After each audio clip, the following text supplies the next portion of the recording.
Welcome back. We're now finally going to turn to three of probably the most famous of the Greek tragedies we have surviving. The three plays that form the so-called Oedipus Trilogy by Sophocles, Antigone, Oedipus Tyrannus, probably better known to you as Oedipus the King, although really not entirely accurately, and Oedipus at Colonus.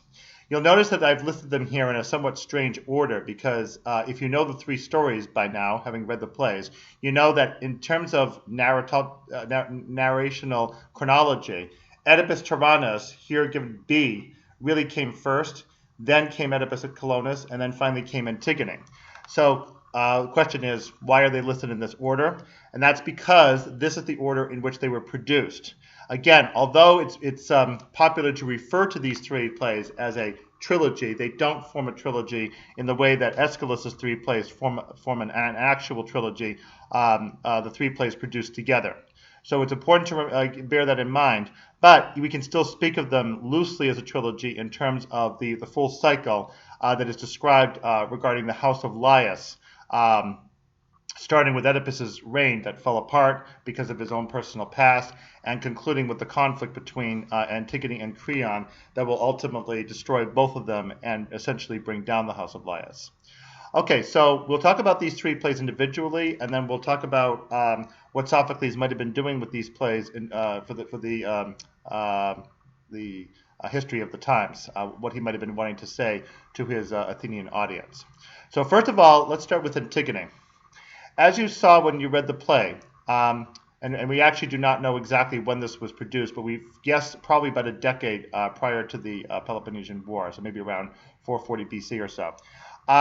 Antigone is in the unfortunate position of having to carry out the sisterly duty to her deceased brother Polynices of affording his body proper burial. This is the conflict, of course, that you saw back in Aeschylus's play 7 Against Thebes. You saw how the showdown between the two brothers came about, Eteocles and Polynices. And recall that the reason that conflict occurred is that Eteocles, the successor to his father Oedipus, was supposed to rule Thebes for 6 months and then turn the rule over to his other brother Polynices. Unfortunately, Eteocles refused to do that, and Polynices, essentially exiled, went out to Argos to gather a group of heroes together, allies, to basically invade Thebes and try to steal the city away from his brother.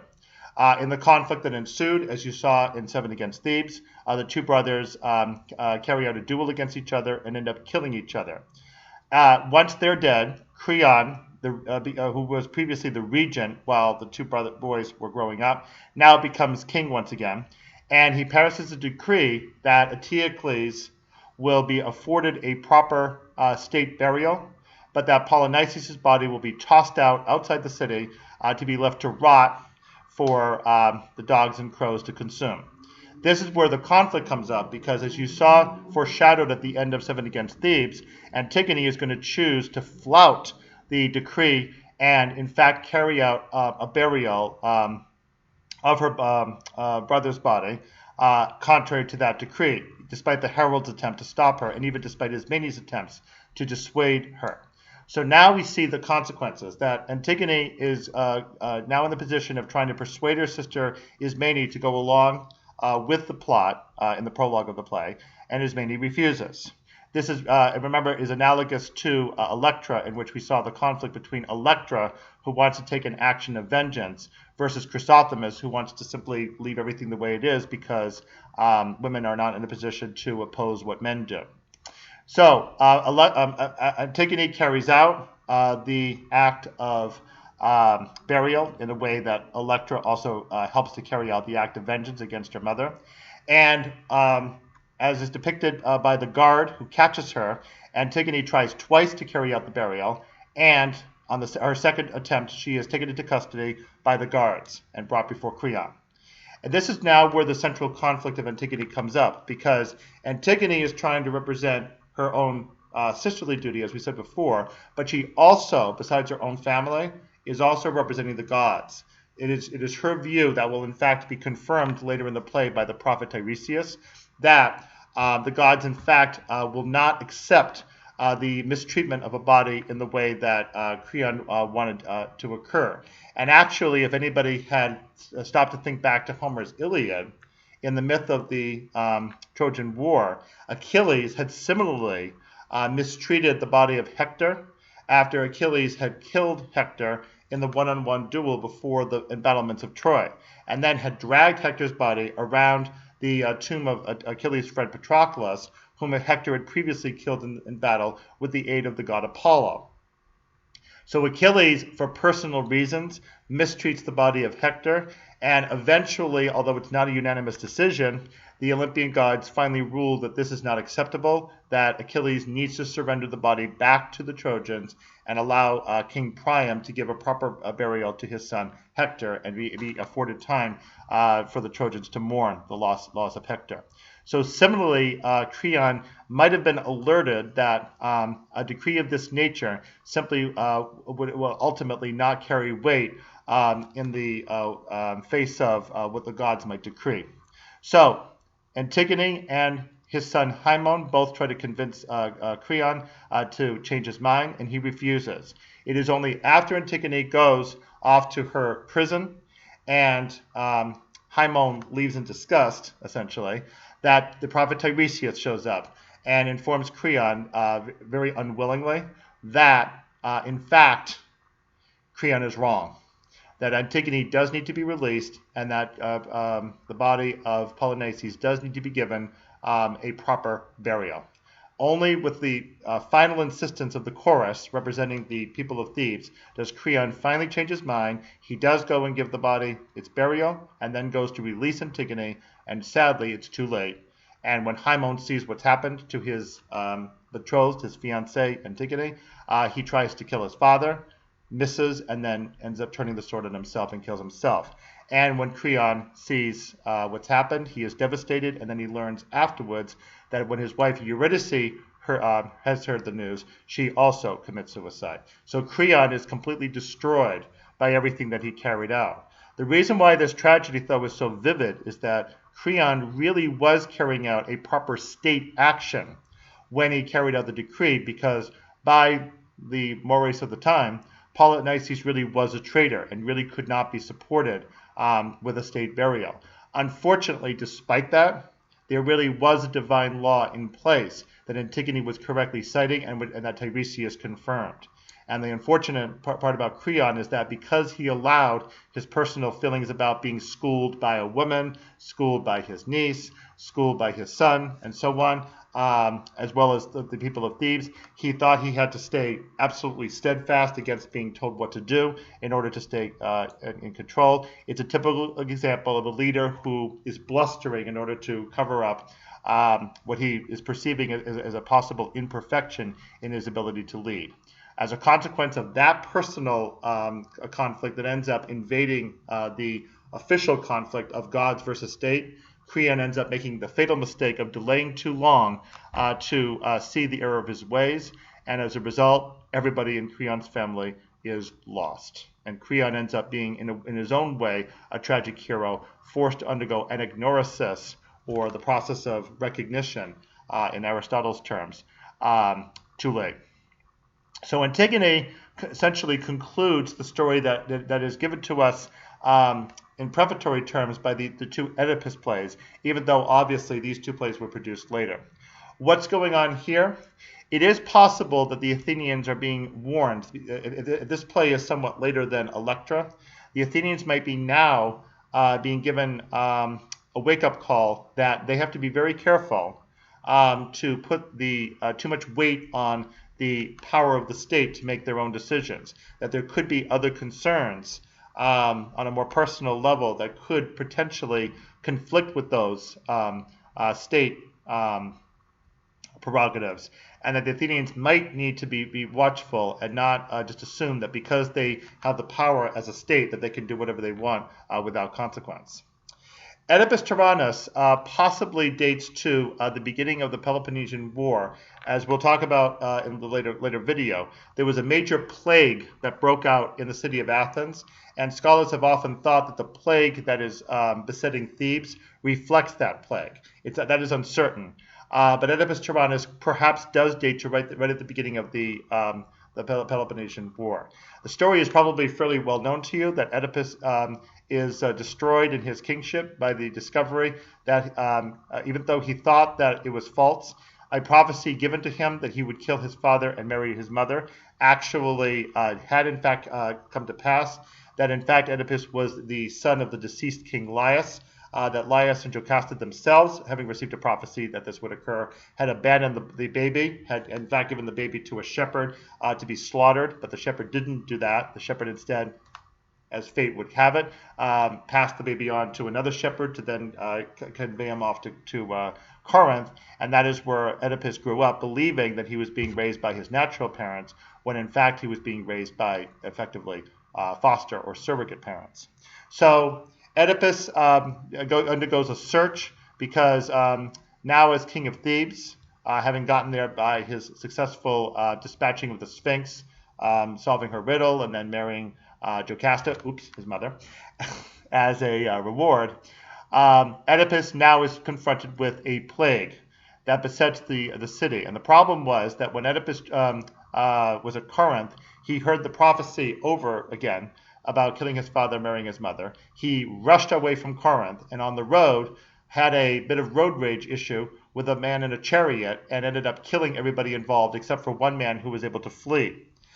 It turns out that the man in the chariot was actually the king of Thebes, Laius, who also happened to be Oedipus's father.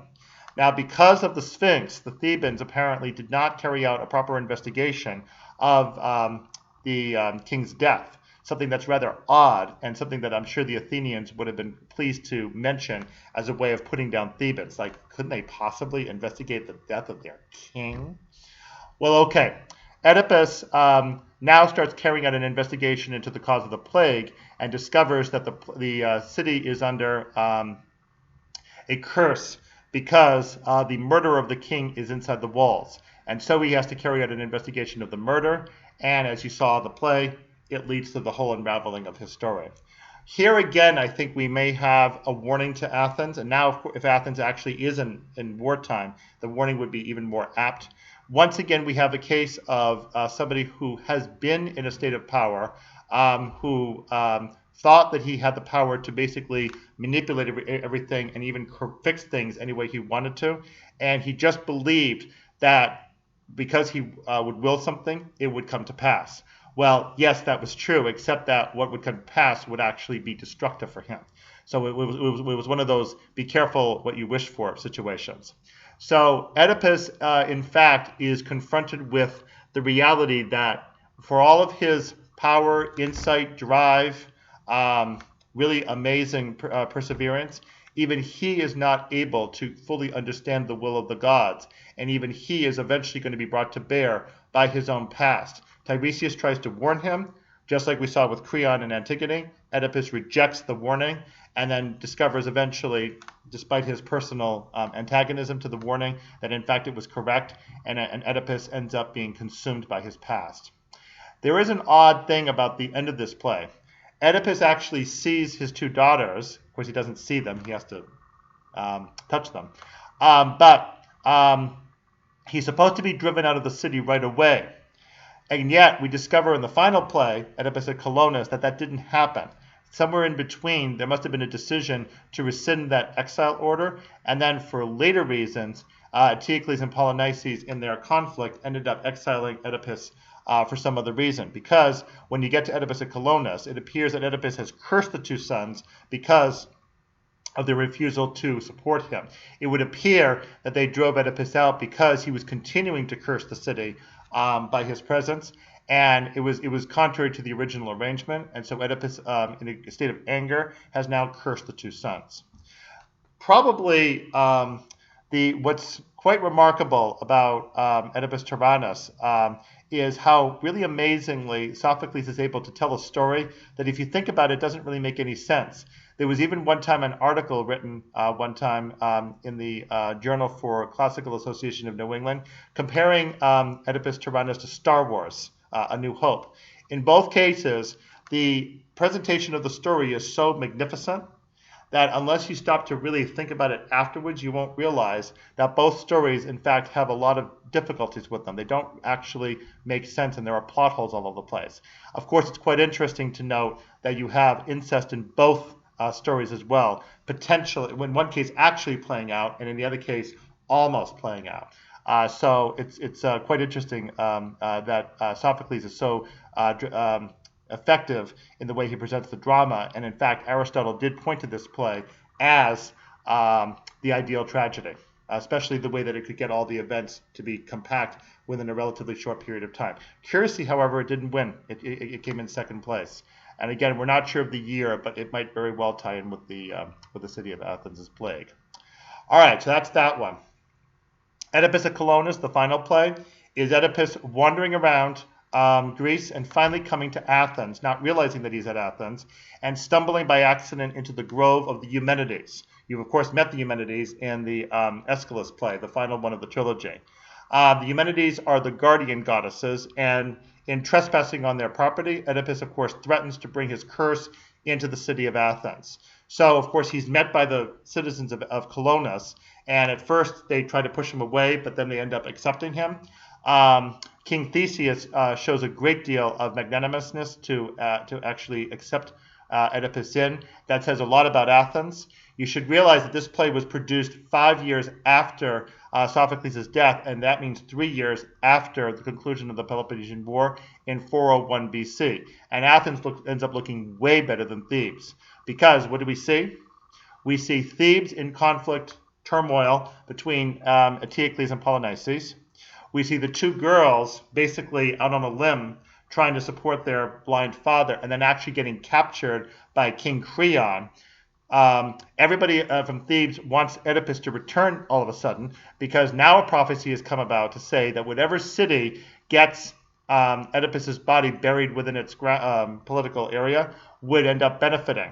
So now all of a sudden Thebes wants Oedipus to come back. And of course Oedipus practically spits in the face of his son Polynices, saying, "Get out of here. I know why you're here, and I want to have no further part of you." Creon tries to force Oedipus back by kidnapping the two daughters, and then Theseus, the big hero, of course from Athens, naturally, comes in, essentially like the cavalry, to rescue the two daughters and dispatch Creon.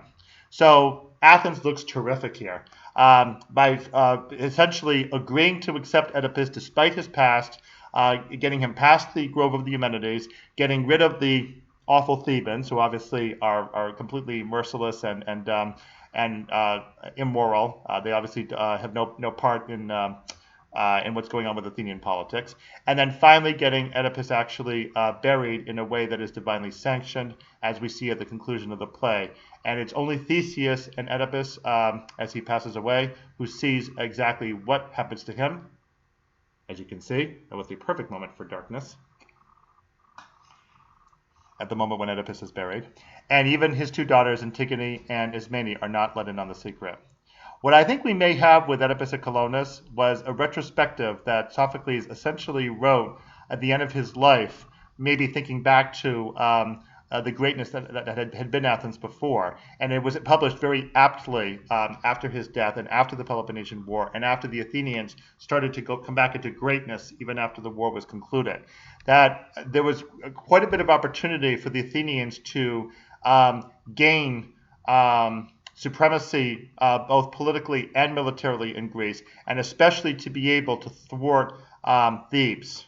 And it's probably one of the greatest disappointments in Athenian history that they were not successful at keeping Thebes at bay, especially going back to the First Peloponnesian War with the Battle of Coronea. So I suspect what Sophocles does here in having Theseus look so powerfully positive, and as well as the city of Athens, and having Thebes looking really, really ugly here at the end of the Peloponnesian War, is to obviously cast a very dark shadow on the city of Thebes, and to suggest that had things turned out historically differently for the Athenians, they may well have been in a much greater position of power than actually turned out to be the case. So there may be a kind of regret expressed, but maybe also hope for the future that the Athenians one day might be able to capture that prior power. Well, I do hope that you read with pleasure all three of the Oedipus plays by Sophocles. And this actually concludes the Sophoclean unit for this course. We will now turn into the Peloponnesian War itself, and we will finally turn also to our plays by Euripides.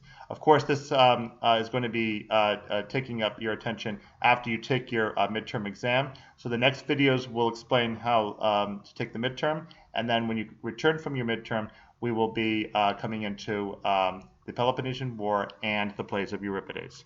So I will see you on the other side of the midterm with the next stage of history and our final playwright, Euripides.